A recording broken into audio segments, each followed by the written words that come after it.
So we're out in the desert, a little outside of Phoenix, putting the GMC Hummer EV Edition 1 through its off-road paces.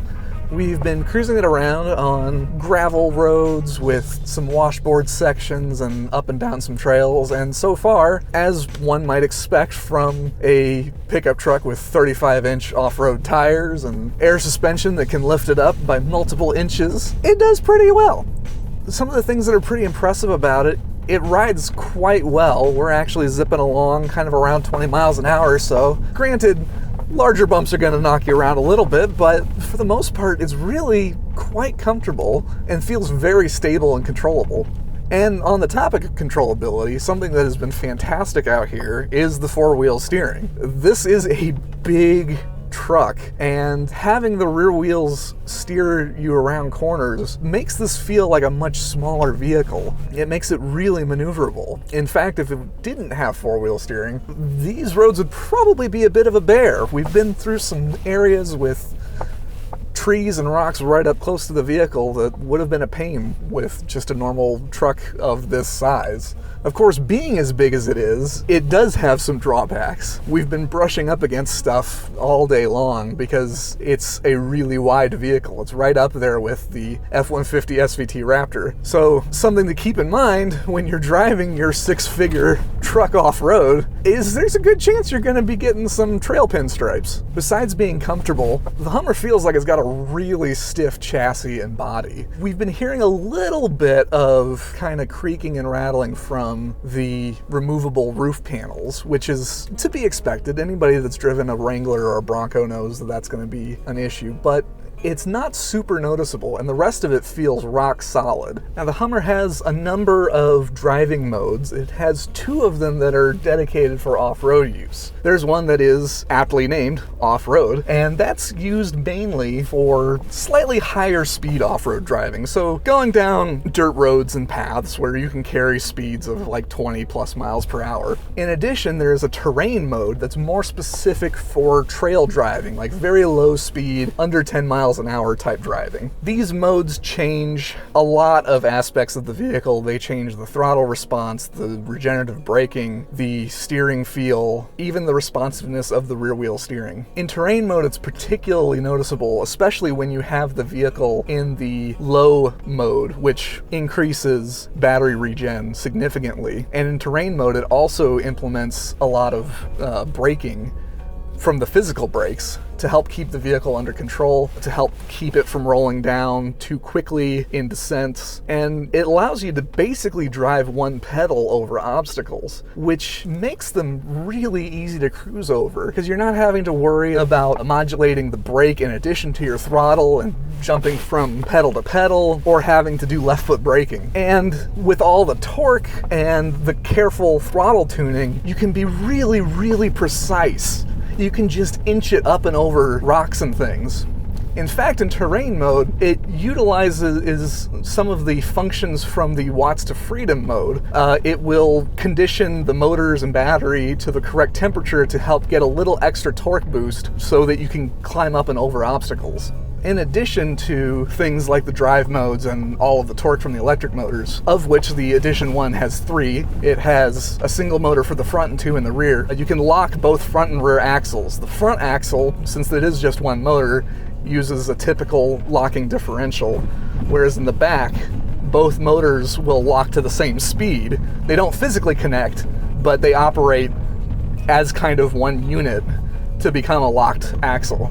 However, we really haven't had a need to use them. We've been in a couple spots where we've seen some of the other vehicles slip their wheels a little bit, but the truck seems to have enough torque and enough traction from the off-road tires and a smart enough kind of braking and throttle system that so far we haven't needed to use the lockers. We're sure that there are situations where things get like extra muddy or some really nasty rocks that you may still want to activate the lockers now and then, but you probably won't need to use them all that often. The steering actually offers a decent amount of feedback out here on these roads, which is nice for helping you kind of feel out what's going on underneath you. And it's a good weight. It's not too heavy and it's not too light. Also helpful for figuring out where things are the multitude of cameras on board. It has 18 camera view options that show the vehicle from the top, from the front, from the rear, and even underneath. And it has washers even for the underneath ones so that you always have a clear view. Makes it great for making sure that you don't have to use the skid plates that are equipped as well. The suspension is something else that's adjusted with the different modes, and it can be adjusted independently, and it can adjust the ride height by multiple levels. It's a fully independent air suspension setup, and in the highest mode, it can ford more than 2 feet of water and can climb over vertical obstacles of 18 inches. Cameras are useful too because outward visibility is a bit of a mixed bag. You do sit up fairly high and you can see the corners of the truck fairly well, but the pillars are pretty thick, especially towards the bed. So having those cameras really does help out, especially the front one for going up over blind hills.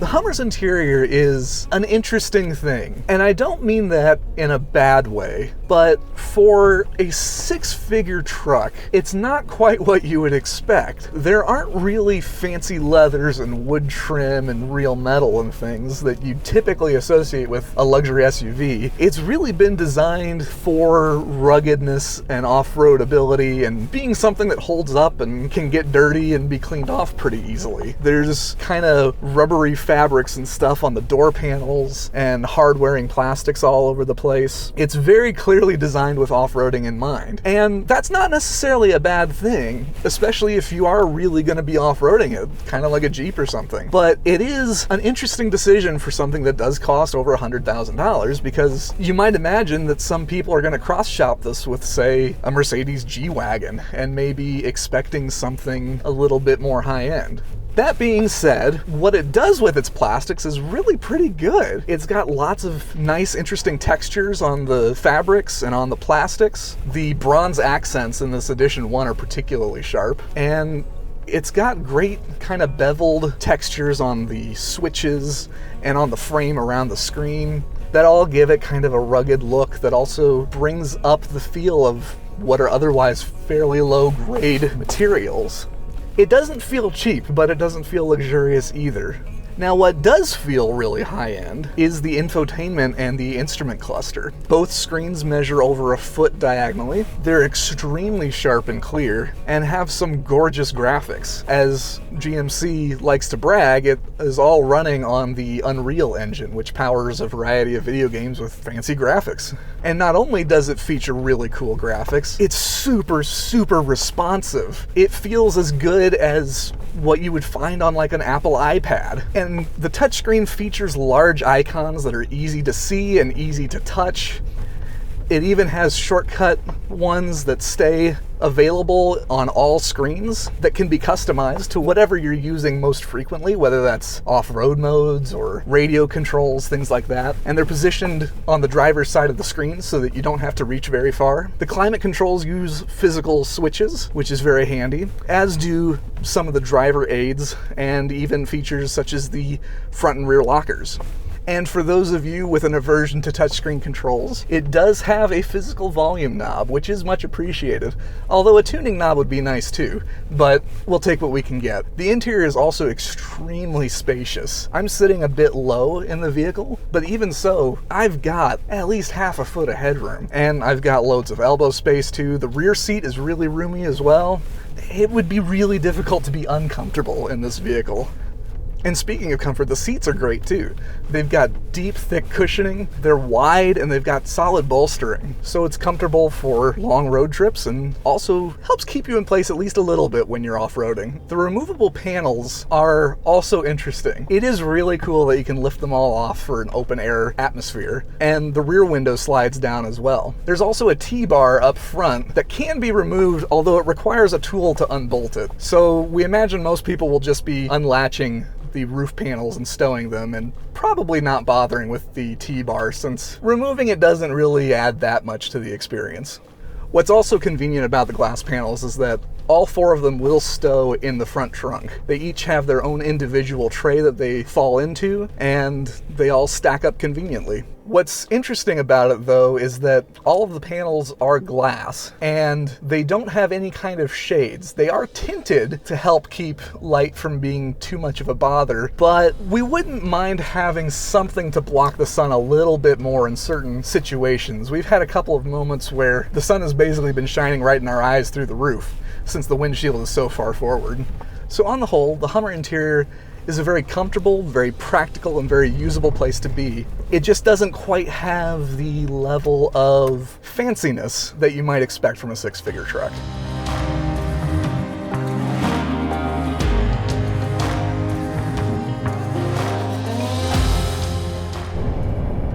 So one of the first things that you're going to notice about the GMC Hummer EV is it's big. The Edition 1s are all white, so it's the great white whale of whatever parking lot that you're going to be in. And the size is a little bit deceptive because it is actually roughly the size of your typical full-size pickup truck.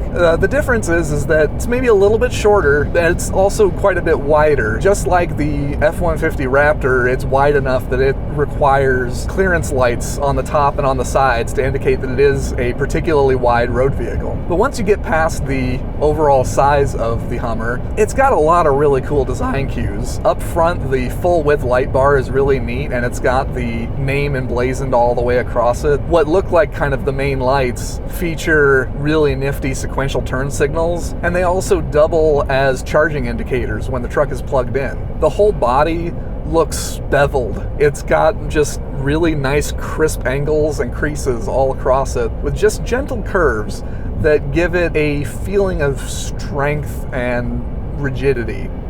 It hides its bulk in the middle where the batteries are and where the tall cabin is quite well because of the black trim down on the bottom, which is also further covered up by the side steps.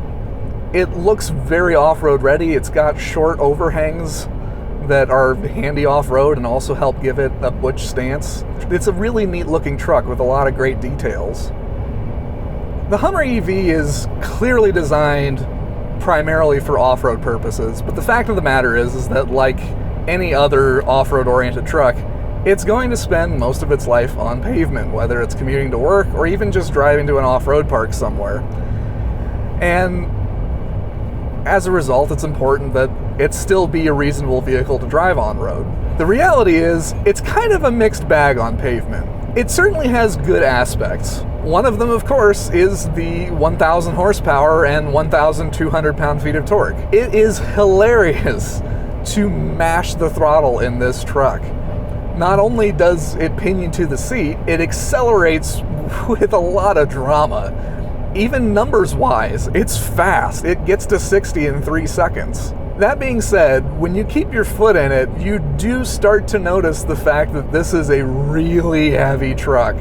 It weighs more than 9,000 pounds. No amount of electrons is going to change the fact that that's a lot of mass that's hard to keep moving. And so the longer you keep your foot down, you notice that it's not pulling as hard as that initial launch. And the weight also shows up quite a bit when you get onto the brakes. When you're driving in normal mode without much regen, it takes quite a bit of pedal travel to start getting this truck hauled down. It does get hauled down, and the brakes are quite effective. And in fact, when you switch it to the high regenerative braking modes, they're actually quite aggressive, and it's really easy to drive one pedal. But that, the acceleration, and also when you're making turns, there's a fair bit of body roll, and you can just feel that there's a lot of heft to this truck. There's no hiding the fact it's a big, heavy vehicle. The steering's not too bad either.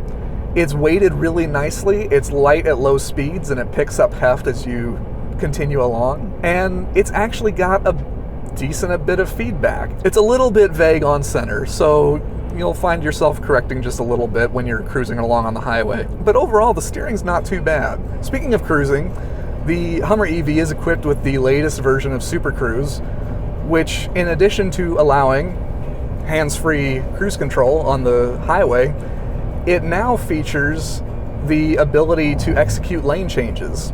It can do them at the request of a press of the turn signal, or it'll do it on its own. If you are on the highway and there's a car in front of you that's going slower than your selected speed, it will look for an opening to your side, and when there's an opening, it will automatically change over there to accelerate around the car, and then once it's passed, it will look for a free space and it will move back over. The car stays centered. It doesn't do anything that feels strange or uncomfortable. While it is odd to be in a moving car without touching the wheel, once you get used to it, it feels really natural. While we've been on Arizona pavement for a lot of this drive, which is extremely smooth and not exactly a challenge for the suspension, our time off-road has shown that it does a really good job absorbing bumps, which is something that you would hope and expect when you've got huge 35-inch tires and loads of suspension travel and air suspension on top of that. Really, most of the on-road driving experience in the Hummer is pretty good, but there's one thing that's really frustrating, and that's the noise. While we've been driving, we've been noticing a lot of wind noise all around the cabin. And on top of that, the big off-road tires have a constant dull roar as you're moving at highway speed. It definitely ruins the quiet, soothing effects of being an electric vehicle. It's a good thing that the Hummer is pretty comfortable because it has the capability to drive quite long distances. The Edition 1's battery pack is good for 329 miles. It also is capable of 350 kilowatt fast charging. You can get up to 100 miles of charge in about 12 minutes according to General Motors.